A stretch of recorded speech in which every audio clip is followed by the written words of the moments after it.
Bismillahirrahmanirrahim. Assalamualaikum warahmatullahi wabarakatuh. Alhamdulillahirabbil alamin. Wassalatu wassalamu ala asrofil anbiya'i wal mursalin wa ala alihi wa sahbihi ajma'in. Subhanaka la ilma lana illa ma 'allamtana innaka antal alimul hakim. Rabbi shrah li sadri wa yassir li amri wahlul 'uqdatam min lisani yafqahu qawli, amma ba'd. Alhamdulillah, segala puja dan puji syukur hanya untuk Allah Subhanahu wa Ta'ala yang masih memberikan kita kenikmatan sampai hari ini. Mudah-mudahan dengan nikmat-nikmat yang Allah berikan pada kita bisa menambah rasa syukur kita kepada Allah Subhanahu wa Ta'ala dan menjadikan kita termasuk orang-orang yang beruntung di dunia wal akhirah. Amin ya rabbal alamin. Salam dan salam tak lupa kita aturkan buat uswah hasanah kita, suri tauladan terbaik untuk kita, baginda Nabi Agung Muhammad sallallahu alaihi wasallam, kepada keluarga beliau, para sahabat beliau, dan juga orang-orang yang selalu istiqomah mengikuti syafaat beliau, dan mudah-mudahan kita termasuk orang-orang yang mendapatkan syafaat beliau besok yaumul qiyamah. Amin amin ya rabbal alamin. Bapak Ibu pemirsa Al-Hikmah TV yang dirahmati Allah Subhanahu wa Ta'ala, pada kesempatan kali ini kita akan membahas terkait kewajiban mengingkari kemungkaran. Dalam kehidupan kita sehari-hari, apatah lagi kita hidup di zaman ini, begitu banyak kemungkaran di depan mata kita. Bahkan ada sebagian yang menjadikan kemungkaran itu sebagai kebiasaan setiap hari. Yang luar biasa lagi, generasi kita sekarang ini kadang menjadikan satu figur atau role model yang memang dia setiap harinya bergelimang dengan kemaksiatan atau kemungkaran. Contoh misalnya dia melegalkan minuman keras. Satu model, satu artis misalnya, ya dia memang terang-terangan mengkonsumsi minuman keras misalnya di khalayak umum, tapi itu jadi panutan generasi kita saat ini. Alhamdulillah. Maka sebagai seorang muslim kita wajib mengingkari kemungkaran. Atau bahkan ada orang-orang yang mending si A daripada si B yang notabene kelihatan baik tetapi melakukan ini dan itu. Kalau terhadap kemungkaran, terhadap kesalahan, terhadap sesuatu yang memang diharamkan oleh Allah Subhanahu wa Ta'ala, maka tidak ada kata mending dan mending. Membandingkan kesalahan satu dengan yang lain, membandingkan kemungkaran satu dengan kemungkaran yang lain dan ada kata-kata mending si A daripada si B, mending si B daripada si C dan yang lain. Maka jelas sikap kita sebagai seorang muslim menolak kemungkaran. Bahkan ada perintah Allah SWT untuk amar ma'ruf nahi. Kuntum khairal ummati ukhrijat lin-nasi wa ta'muruna bil ma'ruf wa tanhauna 'anil munkar. Hendaklah ada segolongan dari kalian yang mengajak kepada yang ma'ruf dan mencegah kepada kemungkaran. Bapak, Ibu, pemirsa Al-Hikmah TV yang dirahmati Allah Subhanahu wa Ta'ala. Dalam mengajak kepada yang ma'ruf saja itu juga butuh tantangan. Ada orang mengajak ngaji, mungkin berkali-kali ditolak. Mengajak kepada majelis ilmu, berkali-kali ditolak. Atau bahkan sampai ditentang. Begitu juga apalagi mencegah kemungkaran. ada kemungkaran jenengan cegah. Wah, ini penolakannya lebih besar pasti. Kalau ngajak kepada kebaikan ya mungkin penolakannya halus segala macam. Tetapi kalau sudah ada kemungkaran yang sudah sistematik ya, pendukungnya banyak ya, lalu kita membubarkan atau mencegahnya itu ya, itu penolakannya pasti lebih jauh. Tetapi mencegah kemungkaran itu ya, mengingkari kemungkaran itu juga menjadi kewajiban.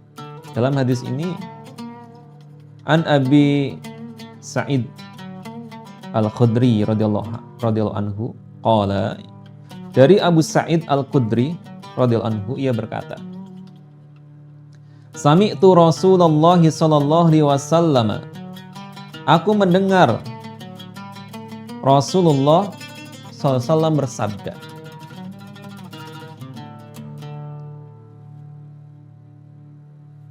Man ra'a minkum mungkaron falyukhayyirhu biyadihi. Barang siapa di antara kalian yang melihat kemungkaran, hendaklah dia ubah dengan tangannya. Nah ini. Man ra'a minkum mungkaron falyukhayyirhu biyadihi. Barang siapa yang melihat kemungkarannya, maka ya, rubahlah dengan tangannya atau kekuasaannya. Ini bagi orang-orang yang punya kuasa, yang punya jabatan, dan dia bisa merubah sebuah kemungkaran dalam apa yang dia pimpinnya, maka rubahlah. Seorang bupati, seorang gubernur, seorang presiden apalagi ya, dia harusnya bisa dengan kekuasaannya, dengan tangannya itu ya, bahkan dengan kepanjangan tangannya lewat menteri-menterinya atau yang lainnya, dia harusnya bisa merubah kemungkaran.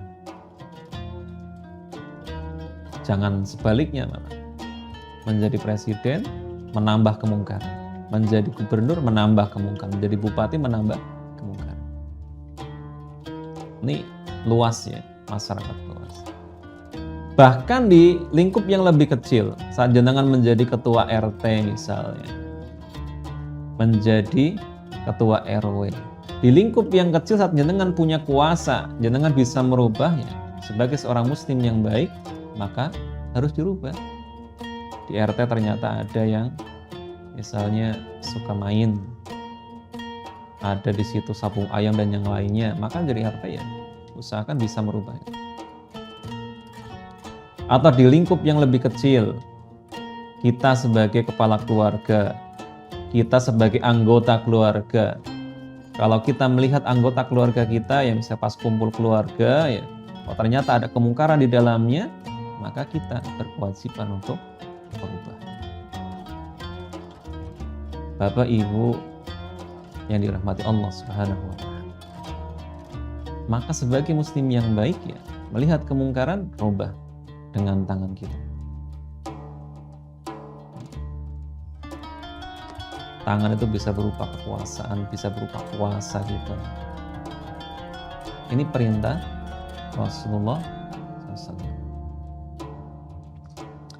Fa'illam yastati fabilisan. Kalau dia tidak mampu, hendaklah dia ubah dengan lisannya. Lisan kita ya dipergunakan untuk mencegah kemungkaran, merubah kemungkaran, mengajak kepada yang ma'ruf. Kalau tidak bisa dengan tangan kita, dengan kuasa kita, maka dengan lisan kita.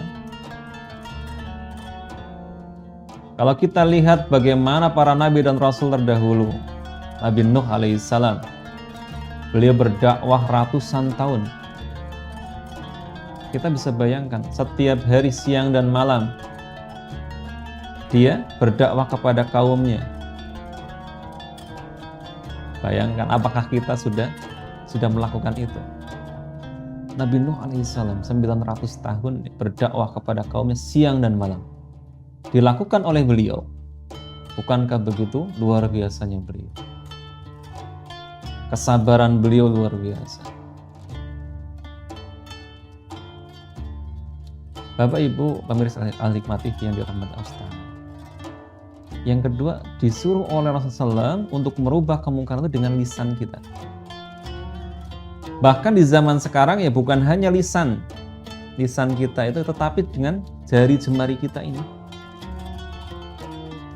Saat kita posting, saat kita komen, saat kita apa lagi lewat HP kita ya. Nah itu bisa. Apa yang kita posting itu menjadi suara kita. Nah, jadikan apa yang kita posting harusnya bermanfaat. Malah luar biasa kalau misalnya bisa merubah sebuah kemungkaran. Bukan malah mendukung. Saya miris sekali ya beberapa waktu yang lalu ya, atau bahkan jauh-jauh hari sebelumnya. Banyak sekali kisah terkait dengan LGBT yang begitu marak sekarang. Nah, apalagi ini sekarang momen Agustusan, momen merayakan kemerdekaan.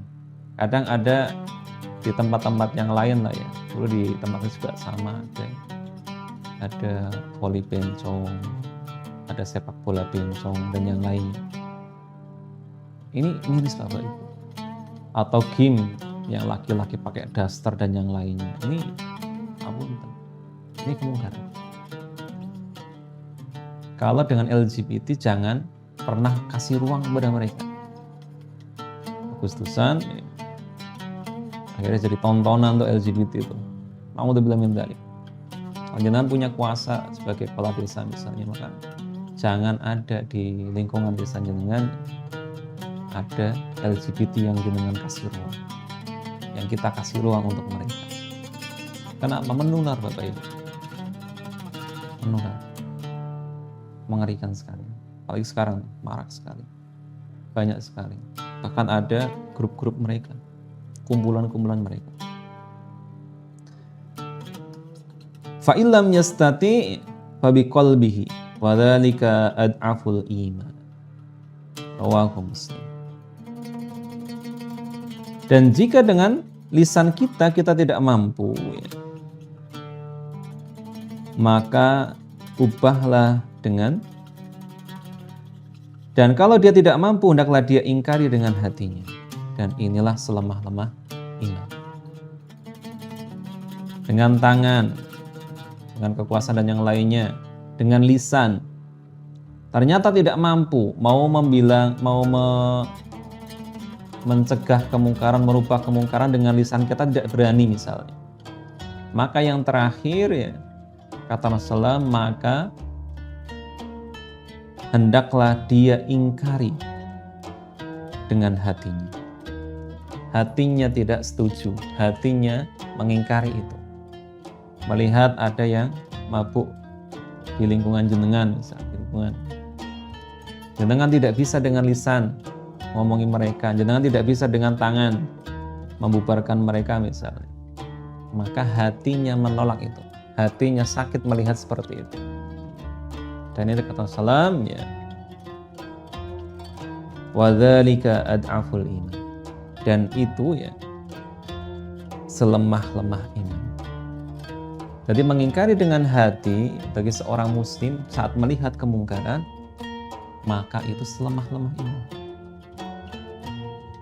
Kalau kita mau berkaca kepada para sahabat Rasulullah SAW, seorang Umar bin Khattab misalnya, wah itu luar biasa beliau. Lihat kemungkaran ya, kadang dia yang terdepan. Atau yang lainnya. Bapak Ibu pemirsa Al-Hikmah TV yang dirahmati Allah Subhanahu wa taala. Ini adalah kewajiban kita sebagai seorang muslim. Bahkan perintah amar ma'ruf nahi mungkar itu bukan hanya perintah Allah Subhanahu wa taala dalam ayat ya, tetapi juga dalam hadis arba'in yang ke-34 ini ya. Juga Rasulullah ya, memberikan kewajiban kepada kita ya, memerintahkan kepada kita untuk mengingkari kemungkaran sebisa kita. Kalau bisa dengan tangan, rubah dengan tangan. Kalau bisa dengan lisan, rubah dengan lisan. Kalau tidak bisa, maka rubahlah dengan mengingkari di dalam hati. Walau sebab, mudah-mudahan semoga yang sedikit ini dari saya bisa bermanfaat dan menambah semangat atau khirah untuk bisa merubah kemungkaran di lingkungan kita, di masyarakat kita, atau bangsa dan negara kita. Amin amin ya rabbal alamin. Usikum wa nafsi bittaqwallah. Aqulu qawli hadza astaghfirullah li wa lakum. Wassalamualaikum warahmatullahi wabarakatuh.